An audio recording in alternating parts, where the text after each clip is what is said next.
All right.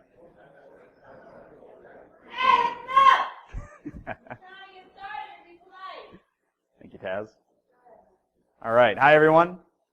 My name is Maddalena. I'm a pen tester for eCentire, and I don't really like doing lengthy introductions for talks, so just a few key facts for you to know for this talk. If you're interested in some of the stuff I talk about today, you can find my GitHub at just /Chris Maddalena, and I'm pretty active on Twitter, so if you want to get a hold of me, tweeting me on Twitter is a pretty good way to go about doing that. So it's just @CMaddalena. And just a quick plug for MySec. You're probably might be familiar with MySec since you're here at ConVerge in B-Sides Detroit. If not, know that we have meetups in Southfield. We also have meetups in Jackson. So if you're from the area, it's totally worth coming out, hang out with the community here in Michigan. And we do have really great talks once a month at both locations. They're often different. So we're often putting out 2 different talks every month.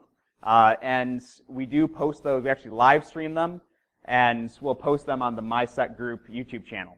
So a lot of times these are talks that might be at other conferences that are not recorded, or they actually never end up at a conference. We do a lot of lightning talks, a lot of new presenters, students that give talks to kind of work on their presenting skills. So there's a lot of really cool stuff there that doesn't actually make it out to these conferences, so check it out. So quick agenda items for this talk.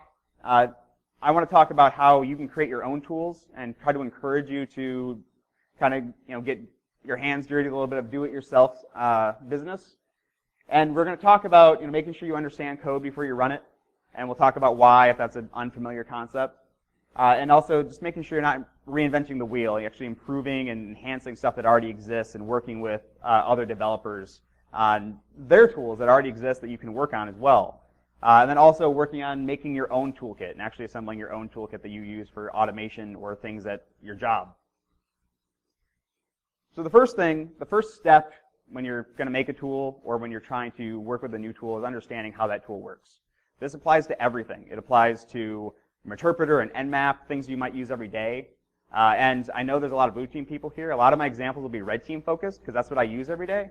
But this applies to blue team tools too. So one thing you want to be familiar with is just looking through the code. You don't have to be really familiar with what every function does. Just be able to start digging in and begin to understand what it's trying to do. Because sometimes you'll find a tool that says it does one thing, it appears to do it, but it just doesn't do it right. So it might end up being unreliable.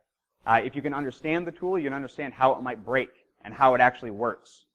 And for example, in this example, we have some proof of concept exploit code. This is actually from 2012, and a friend of mine, actually several people that I've shown this slide to who are familiar with this rule of always making sure I understand the code, immediately started pointing out, hey, that's not shell code.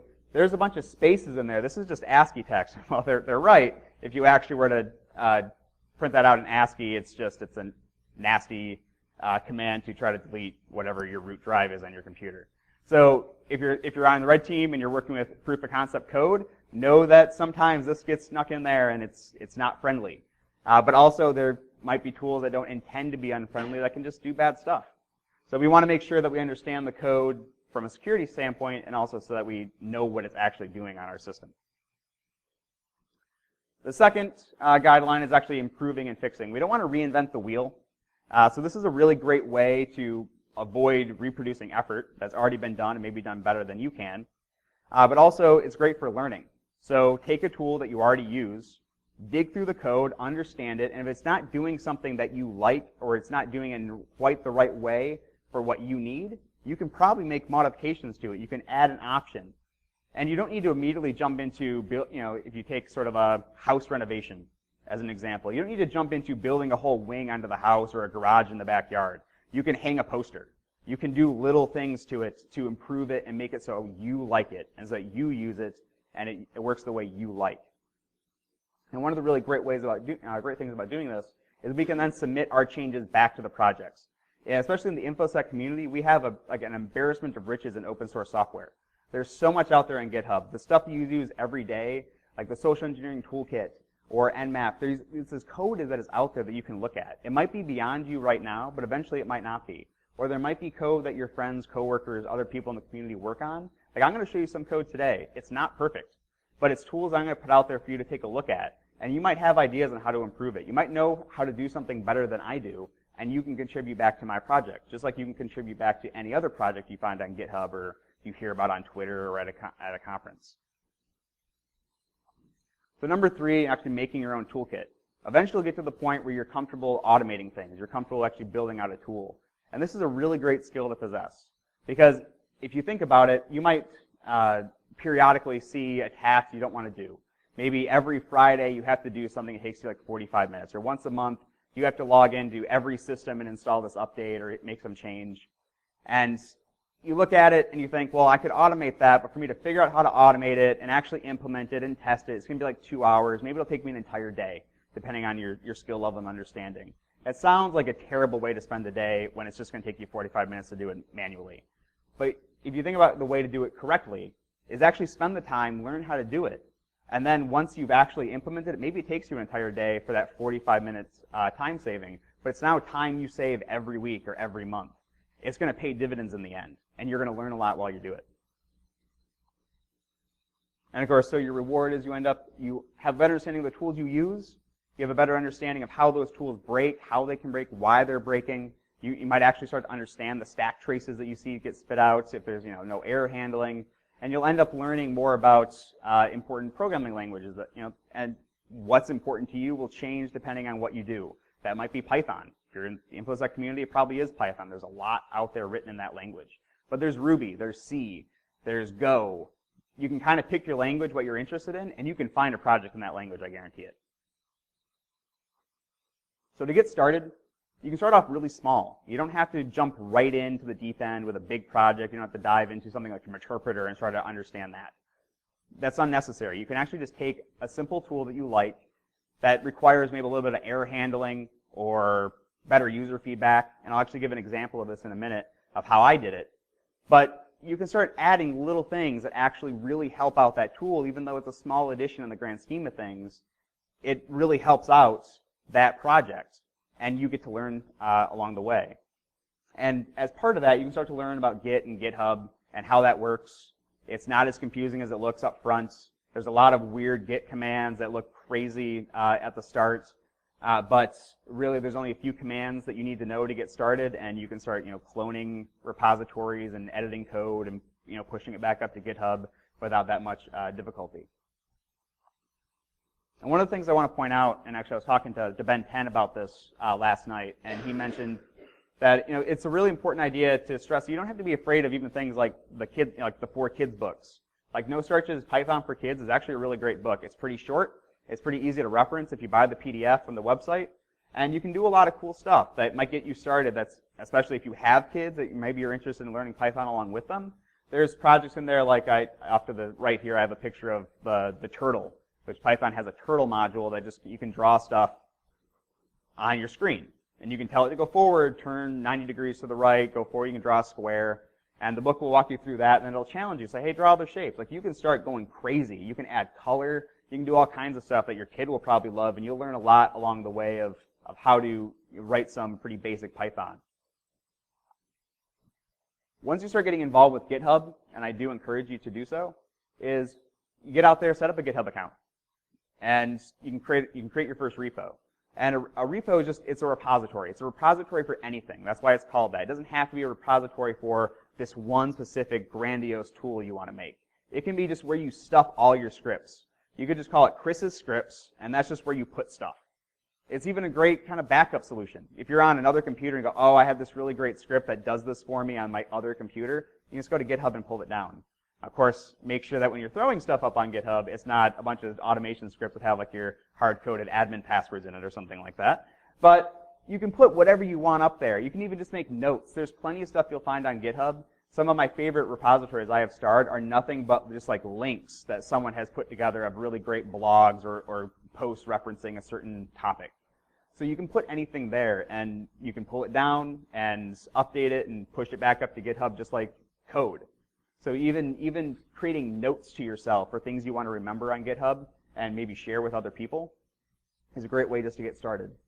You can also get started with doing fork repos. So find a tool you like, fork it. It's literally a button click. You now have your own copy of that tool, your own GitHub repo for it, and you can do whatever you want with it. It has no effect on the other project. If that's unclear, you can do anything you want. It will have no effect on the original creator's project. So have at it. If you break something, you can just hard reset the whole thing and start over. And so this is, I just took this from GitHub. If you go to help.github.com, they actually have really great walkthroughs and FAQs to help you get started if any of it's kind of confusing. And take a drink real quick. So at this point, I kind of want to share a story with you. When I got started with GitHub, these are my first 6 pull requests. A friend of mine creates a really cool tool called the Oscar framework. And last year, I decided I want to get better with Python. So he was kind enough to offer to someone else saying like, hey, if you have any comments on my tool, feel free to let me know, I'll give you credit, and we'll implement them. And I thought that was neat that he was open to doing that. So I took a look at it and just wanted to learn how he did stuff. And I was playing with it and saw it kept breaking, I kept crashing it. And I realized it was because where it wanted a full URL, I wasn't giving it the HTTP : //, which is what Python wants. It wants the full URL. But the tool didn't convey that to me, I didn't know it, and as a result, I was just crashing it and getting a stack trace back. And once I figured it out, I realized, hey, the tool should really probably just tell me that it wants that, and it should have some error handling so it doesn't crash all the way back and I have to go through all these menus again. So I went in there, and I didn't know much about Python at the time, but I had taken many classes on C in school, so I had some idea of how to set up like a try-catch, looked at how that was done in Python, and implemented it. And so it was a very, very small thing that I did to his tool, but it made it so that now when you run it, if you give it the wrong input, it can't hit the internet, so it can't load that page. It doesn't just crash. Now it has proper error handling in it. So again, it wasn't a unique idea. I did really nothing to his overall concept. He still gets full credit for having a really cool tool that he created, but I was able to contribute this small thing that overall made it a nicer tool to use. Now, why I want to bring this up is because I had no idea how to use GitHub. So I tried to understand the command line and basically gave in, submitted to failure, and said, I don't understand how to use this. I'm just going to go to GitHub and actually try to edit the code on GitHub and do a pull request that way. Of course, you do that, the code works on my computer. It should work when I edit it in GitHub. That is, if I edit it correctly and I don't forget things like quotation marks. And of course, he accepted it. He goes, hey, 20 minutes later, your code just crashes the tool. Oh my God, okay. So let's try this again. I find the quotation mark. I fix it. Of course, I don't test the code now because I'm flustered. So I don't test it. Another pull request.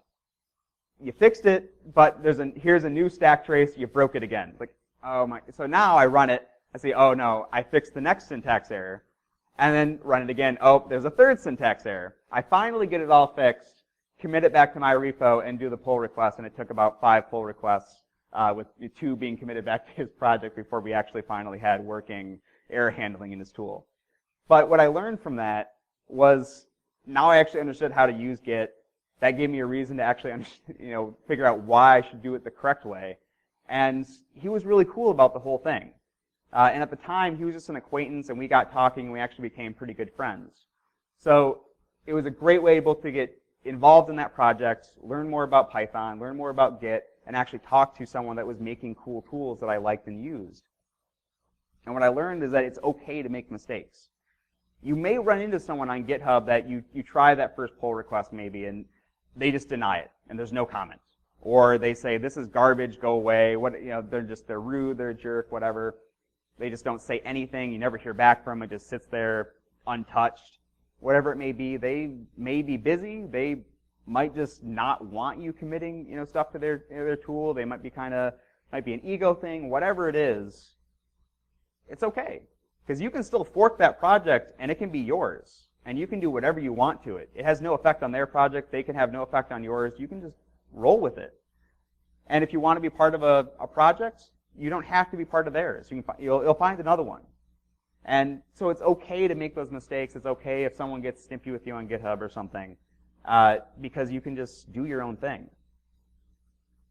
So at this point, I want to show you a tool that I actually made last year here at ConVerge. That's why I wanted to come back here and talk about it, because while I was recording video last year, I decided to fill my time. Kyle actually had me in the tracks last year. Many of you might have seen me. I was here for like 8 hours a day in track 1 downstairs, sat in that chair all day recording talks. So I was working on phishing campaigns, and I got tired of going and manually collecting this HTML from a website I wanted to clone and fixing it up and adding some stuff that would make it work with Essentire's custom phishing tool. And I realized there was a lot of stuff I could do to make this automated. I don't have to do this by hand. And I can probably do it right here. I think I was actually in a talk about some new Python tool. So I was like, oh, okay, let's give this a shot. And what I came up with was Cooper. I call it Cooper because it's kind of it's a dumb fish in a barrel joke. I like puns. And like I said, I created it here in about a couple of days. I had it working. It took about 6 months for me to get it where it was actually something I wanted to use every day. But once I got rolling, it was really fun to make. And I started adding all kinds of features to it. So I had it working with websites. Well, now I had emails. I just wanted to be able to take something I was sent to my, some spam I had in my Gmail account or got sent to my Outlook, that I could just grab that and give it the file and have it process the email. So once you start doing that, you learn that, hey, there's emails that are quoted printable format, base64 encoded. So I had to add, some support for that as well. There's lots of different, CSS and scripting and relative links and stuff on web pages that you need to take care of.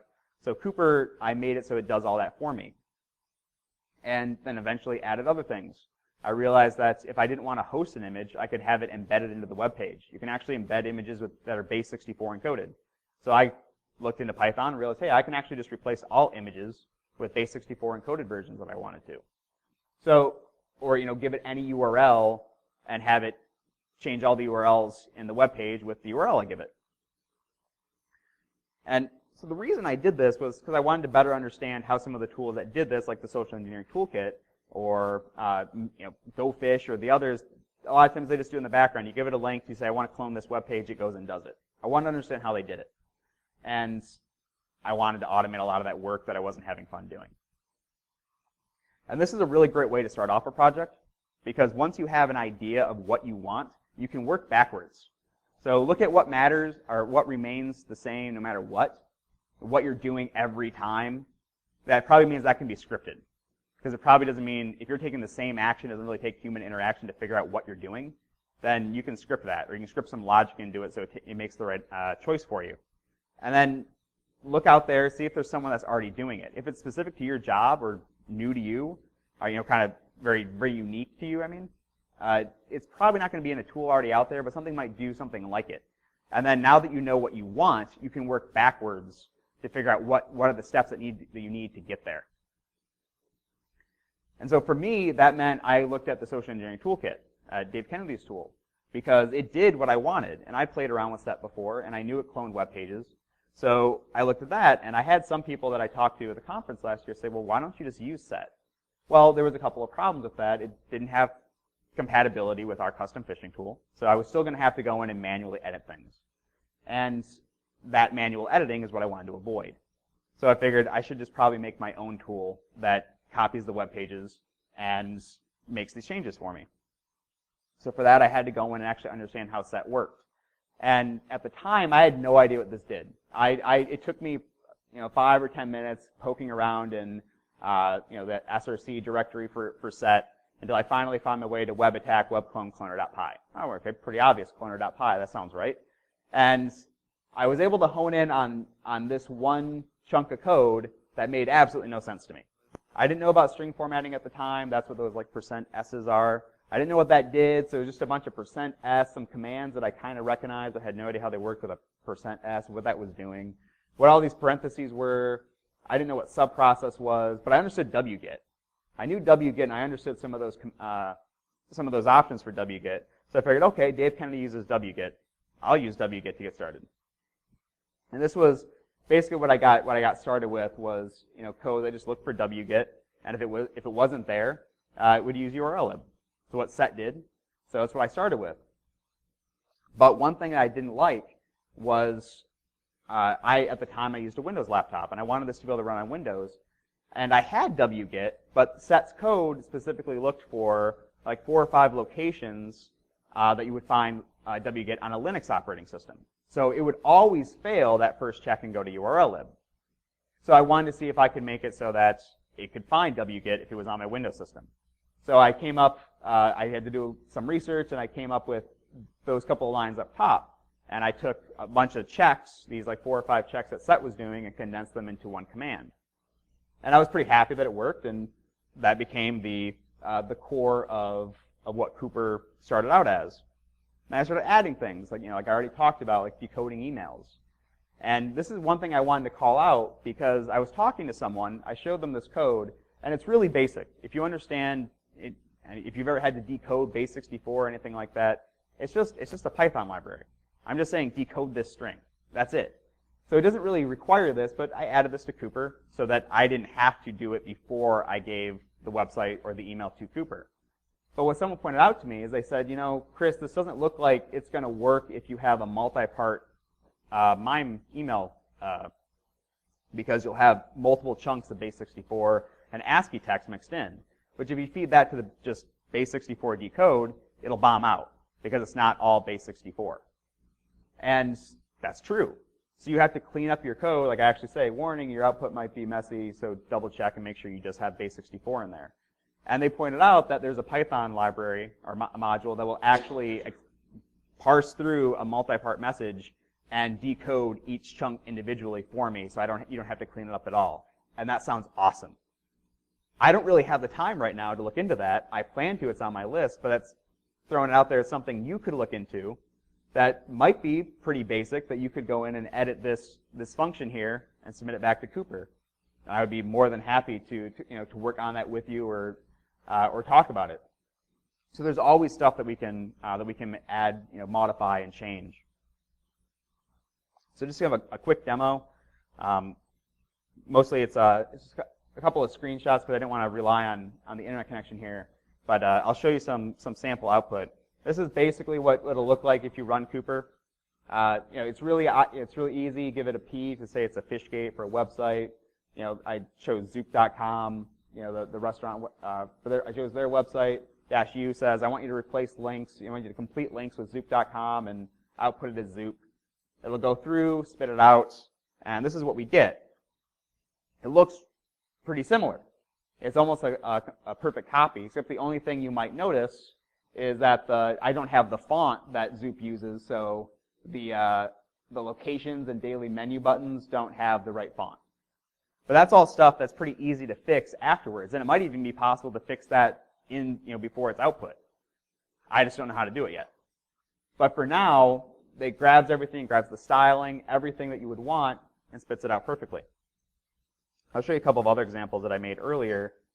Oops, I guess we'll gotta bring it up to that screen.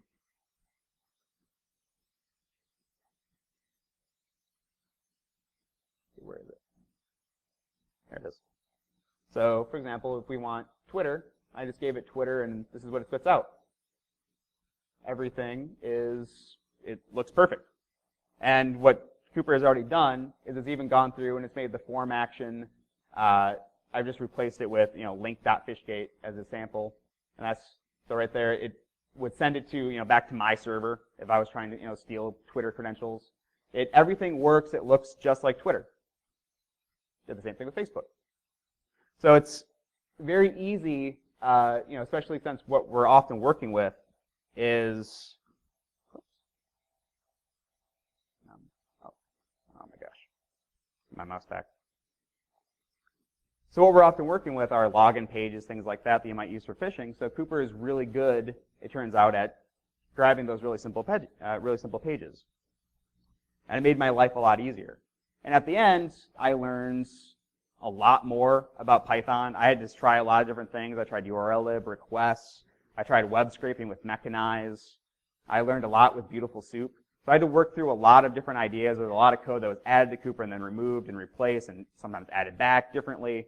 So you learn a lot when you're trying these projects. So you try a lot of different things. But also, this was my first project where I actually created a GitHub repo and started committing things to GitHub. And that was how I backed up my code. I committed things back to GitHub, and I had team members start using it and testing it, giving me feedback. And I learned a lot just from the troubleshooting. When something would break, at one point, a few months ago, I decided, why not? I'm going to upgrade, I'm going to switch this over to Python 3 and just see what happens.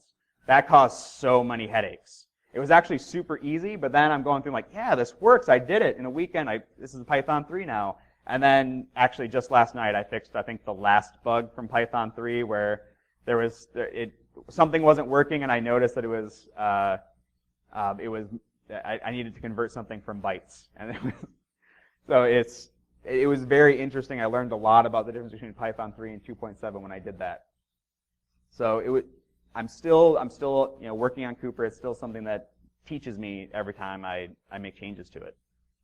And that Be Social bit I talked about earlier, so way back when I didn't even understand what was in the social engineering toolkit and what it was doing to clone a web page, those changes I made to modify it to work on my Windows system, I talked to some developers from BDS at CodeMash 2016 back in January this year. And I spoke to Dave Kennedy there, and I mentioned that I had done this. And I was just kind of like, well, I don't know if you'd be interested in my input on set. He said, no, totally. You should put in a pull request, and I'll take a look at it. And now I point this out because it was really exciting for really exciting for me because there was a tool that inspired me to do something that I was able to then contribute back in a very small way, but very able to contribute back to. And now, he was nice enough to give me a little special thanks to me for submitting that code back to the project. So that's in set now. So that was really cool for me to go, because my knowledge and my progression through learning Python was very small. I wasn't noticing a lot. It's just kind of like if you go through training courses or things like that, you don't notice big jumps in your knowledge. You're not suddenly a ninja, after a few weeks. You learn very gradually, and it feels like I'm not really doing anything. My tool still sucks. But you realize, with something like this, I look back and went, 6 months ago, I didn't even know what this code did. And then I modified it and sent it back to the original creator that presumably totally did know what it did. And he went, yeah, you made it better, cool. And was not only appreciative of it, but actually was happy enough to put it into the code and let other people know that it had been improved upon. So that was a really cool experience for me, and that's what I want you guys to go out there and look at these tools, find a tool that you like, play with it, and you might be able to find some small way that you can make a change to it, and eventually much, much bigger ways. So then I have a second tool to talk to you about. Now this is much more recent. It's very much in development. It's actually really a kludgy mess. So if you go and look at it, I was showing some stuff to people last night, and they went, oh no, this is terrible. Like, yep, I know, you're a developer and you hate this. Everything I'm doing right now is probably really offensive if you know how to code Python properly. But this is what I'm using to try a lot of things. And I call it Viper because it's like my fish in a barrel joke. This is a G.I. Joe reference. And I'll probably change the name eventually if I can ever think of a good one. But what I wanted to do was there was a lot of OSINT things that I did for pen tests. Looking at domains, collecting information, looking at who is info, all the stuff that I just ran through kind of on a script in my head. Okay, I need to look at, all right, I'll run this tool, I'll check this out for passive intelligence gathering. I said, well, what if there's tools like Discover Script by Lee Bairds and other tools that I'm using for this. I wonder what if I could combine some of them, or what if I could script what some of these commands that I'm running every time. What if I look into the Shodan API? Can I automate some of the lookups I'm doing on Shodan? And it turns out that I could. So I said, hey, all right, I'm using Laramie's.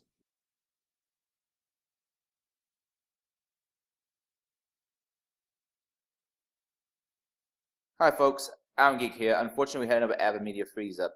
Sorry for the inconvenience. There's no actual audio for the rest of this particular video.